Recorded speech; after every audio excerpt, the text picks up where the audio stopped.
بیٹھ سکتی ہے، جو پہلے ہی بڑی زبوں حال ہے اس معیشت کی صورتحال، اور ابھی بھی اگر جو پہلے مہینے کے اعداد و شمار ہم نے پہلے بھی آپ سے شیئر کیے تھے کہ محض جو ہے کہ وہ 40-45 کروڑ کے درمیان ہمیں جو ہے فارن اسسٹنس ملی ہے، تو ایسے حالات کے اندر جو ہے حکومت کے پاس کوئی چارہ نہیں ہے کہ تمام دوست ممالک، تمام جو بیرونی طاقت کے مراکز ہیں، ان کی پارلیمنٹ، ان کی اسٹیبلشمنٹس، ان کی جو پولیٹیکل لیڈرشپ ہے، وہ پاکستان کے اوپر مسلسل، حتیٰ کہ یونائٹڈ نیشن جو ہے کہ وہ پاکستان کے اوپر یہ دباؤ ڈال رہا ہے کہ جناب آپ سیاسی استحکام اور یہاں پہ سیاسی انتقام بند کر دیجئے. تو یہ معاملات جو ہیں کہ اس نے بالآخر حکومت کو مجبور کیا ہے. اب جو اسٹیبلشمنٹ اور نون لیگ یا پیپلز پارٹی کا یہ جو بیانیہ تھا 9 مئی کا خاص طور کے اوپر، کیونکہ D G I S P R کی آخری پریس کانفرنس اور اس سے پہلے بھی پریس کانفرنس، ہر پریس کانفرنس کے اندر ان سے سیاسی سوالات ہوتے ہیں اور وہ بڑے جوش و خروش کے ساتھ سیاسی سوالات کا جواب دیتے ہیں. مجھے یاد ہے میں ایک طویل عرصے سے فارن آفس بھی اور پرائم منسٹر آفس بھی اور یہ ڈیفنس کا آئی ایس پی آر آفس جو ہے یہ کور کرتا رہا ہوں، ان کی بریفنگ میں جاتا رہا ہوں.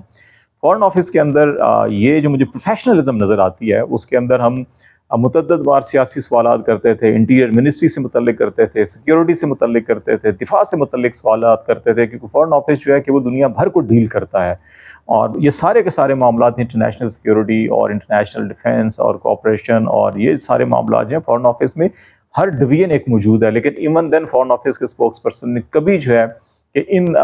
جو ارریلیونٹ وہ سمجھتے تھے ان کے اوپر نو کمنٹس کرتے تھے اور کہتے تھے کہ آپ متعلقہ وزارت اور ان کے ترجمان سے یہ بات کیجئے، ہم جو ہے کہ اپنے ڈومین کے اندر رہ کے بات کریں گے. لیکن آئی ایس پی آر جو ہے یہ واحد ادارہ ہے کہ جو اپنی ڈومین سے ہٹ کر ہر ڈومین کے اوپر سوال وہاں پہ پیش بھی کیے جاتے ہیں، پیش کروائے بھی جاتے ہیں، اور ان کے جواب بھی بڑے جوش و خروش کے ساتھ دیے جاتے ہیں. حتیٰ کہ یہ جو ہے کہ انہوں نے حلف اٹھایا ہوتا ہے کہ ہم کسی طور کے اوپر بھی اپنے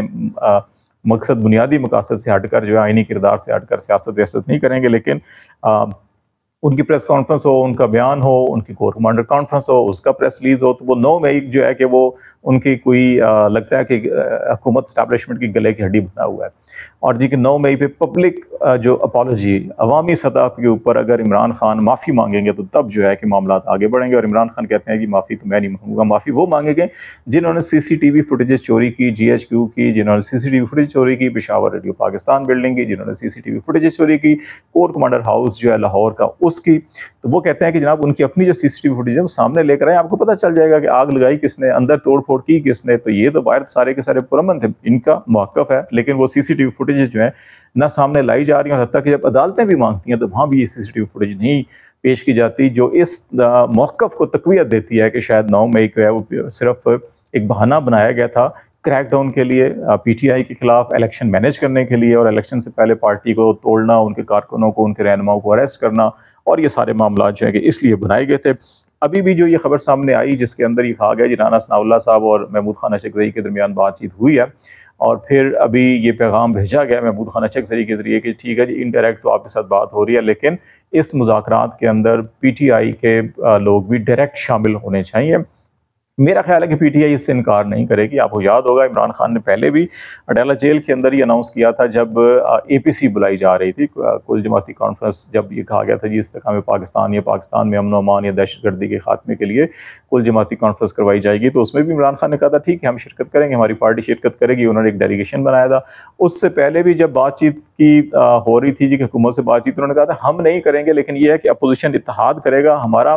اس کے اندر بھی انہوں نے اسد کیسر اور یہ 2-3 لوگوں کے نام جو ہے تجویز کیے تھے کہ ٹھیک ہے یہ لوگ جو ہے کہ جو اپوزیشن اتحاد ہے اس کی طرف سے ہوگا. لیکن وہ بات آگے نہیں بڑھی. پھر جو ہے کہ ایک بات ہوئی تو انہوں نے کہا جی اچکزئی صاحب کو ہم مینڈیٹ دیتے ہیں، وہ بات چیت کریں گے. تو یہ میرا خیال ہے کہ اچکزئی صاحب ابھی بات کریں گے، اور پھر جو ہے کہ پی ٹی آئی کے 1 یا 2 نمائندے جو اپوزیشن کا ڈیلیگیشن ہوگا اس میں شامل ہو جائیں گے. میرا نہیں خیال کہ اس میں پی ٹی آئی جو ہے کہ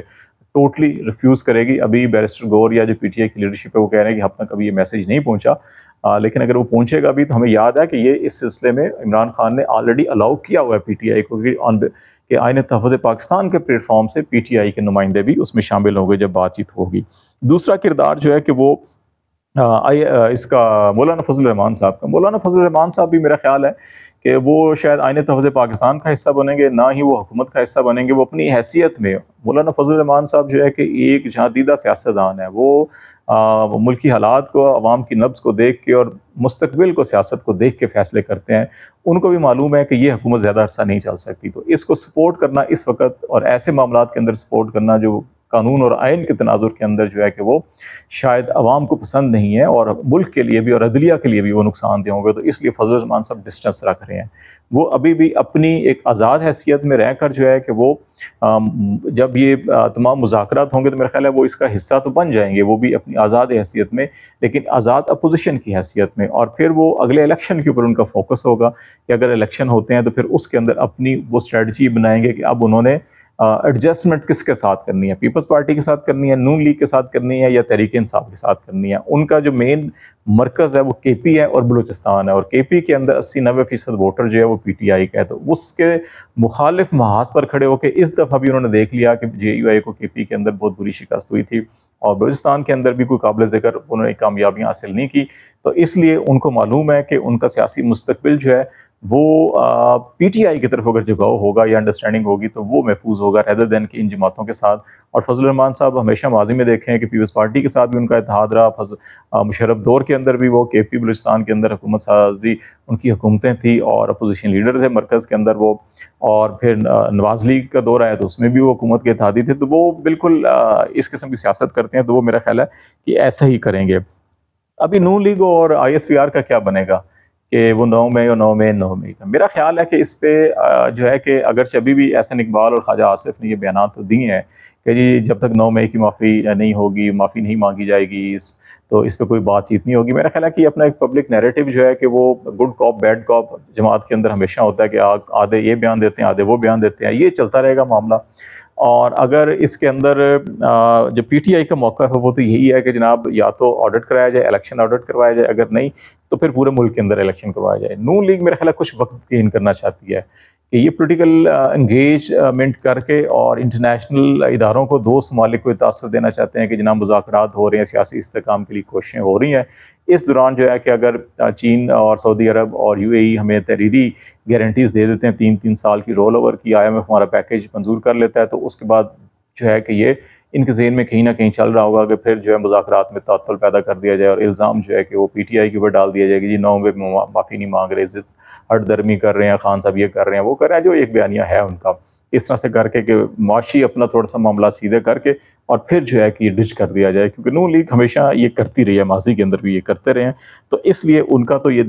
دکھائی دیتا ہے۔ میرا خیال ہے کہ پی ٹی آئی جو ہے کہ وہ اشرف زئی صاحب کو کہے گی کہ ٹھیک ہے اگر کوئی اپرچونٹی ہے تو آپ بات کریں، ہمارے لوگ بھی شامل ہو جائیں گے، لیکن وہ اپنے جو پرنسپل سٹینڈ ہے اس سے پیچھے نہیں ہٹیں گے، اپنے جلسے، اپنا دباؤ، سوشل میڈیا کے اوپر دباؤ وہ جاری رکھیں گے، اور یہ پہلی دوسری نشست کے اندر ہی کہ اچھا کہ معاملات چل کیا سکتے ہیں، کیونکہ اس وقت آپشن جو ہے کہ ایک یہ ہے کہ حکومت تحلیل کر کے نیشنل گورنمنٹ بنائی جائے جو انتخابات کے حوالے سے ماحول سازگار بنائے، اور پھر الیکشن جو ہے غیر جانبدار، صاف شفاف ہونے چاہیے۔ نون لیگ چاہتی ہے کہ صرف یہ مرکز کے اندر ہونا چاہیے، صوبوں کے اندر نہیں ہونا چاہیے، اسٹیبلشمنٹ بھی چاہتی ہے کہ مرکز کے اندر ہو، صوبوں کے اندر نہ ہو۔ جو پی ٹی آئی ہے اس کا خیال ہے کہ یا تو آپ الیکشن آرڈر کروا لیں یا پھر پورے ملک میں الیکشن ہونا چاہیے، صرف یہ نہیں ہے کہ مرکز کے اندر ہو اور باقی جگہوں پہ نہ ہو، تو اس لیے۔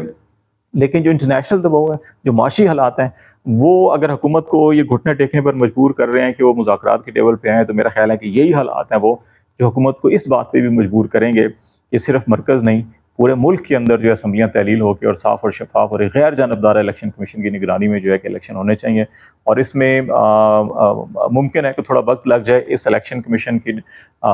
ختم کیا جائے یا اس کا ٹینیور کے مکمل ہونے کا انتظار کیا جائے اور چیف جسٹس کے ٹینیور کا مکمل ہونے کا انتظار کیا جائے، تو ٹائم فریم وہی ہے جو ہم نے پہلے بھی کہا تھا کہ یہ جو دسمبر سے لے کے مارچ تک ہے کہ یہ ٹائم فریم نظر آتا ہے کہ اس میں الیکشن ہوتے پورے ملک میں دکھائی دے رہے ہیں، تو لیٹس سی دیکھتے ہیں کیا ڈیولپمنٹ ہوتی ہے۔ آج تک اتنا ہی، خالد جمیل کو اجازت دیجیے، اللہ حافظ۔